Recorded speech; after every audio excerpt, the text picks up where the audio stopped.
এই গল্পটা আমি সব জায়গায় বলি। একটা ছোট এক্সপেরিমেন্ট আজকে আপনারা করতে পারেন। এখানে আই গেস আমরা সবাই সালাম দিই, ঠিক না?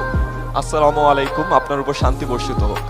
আজকে বাসায় যে আপনারা একটা ছোট্ট এক্সপেরিমেন্ট করতে পারেন।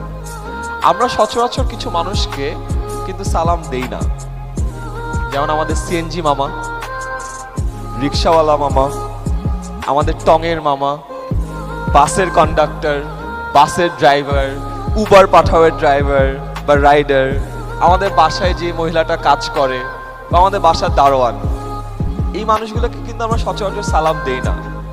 আজকে বাসায় যে একটা ছোট কাজ করে, আপনার দারোয়ান কিন্তু আপনাকে প্রতিদিন সালাম দেয়, ঢুকতে সালাম দেয়, বেরোতে সালাম দেয়, যে সালাম স্যার, সালাম স্যার, সালাম স্যার। আমরা কিন্তু অনেক সময় তার সালামের উত্তর নেওয়ারও প্রয়োজন বোধ করি না, তাই না?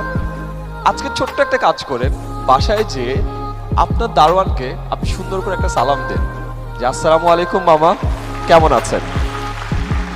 এবং মজার ব্যাপার হলো আপনি অবাক হয়ে তাকিয়ে থাকবেন যে আপনার দারোয়ান অবাক হয়ে গেছে। তার কারণ হলো এই যে ছোট্ট একটা কাজ আপনি করলেন, এটা তার সাথে আগে কেউ করেনি, এবং এটার কারণে সে আপনার জন্য সবকিছু করতে পারবে। আমার বাসায় যে কাজ করে যে মহিলা, তাকে আমি অলওয়েজ আন্টি বলি, কখনো বুয়া বলে ডাকি না।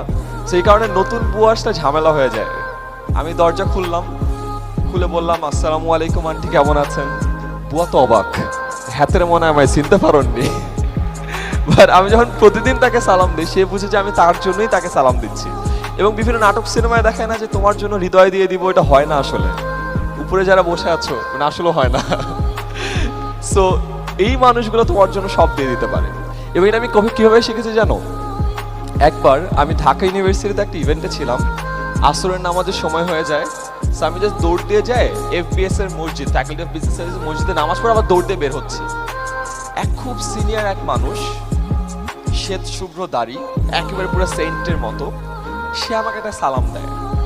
আমি ছোট মানুষ, তখন কেবল ইউনিভার্সিটি থেকে বের হয়েছি, আমি তো ওইভাবে সালাম পাই না, তাও আবার এত সিনিয়র মানুষের কাছে। আমি উত্তরে আমি আবার তাকে সালাম দিই, আসসালামু আলাইকুম স্যার, কেন সালাম দিয়ে অভ্যস্ত। একটু থতমত খেয়ে যাই।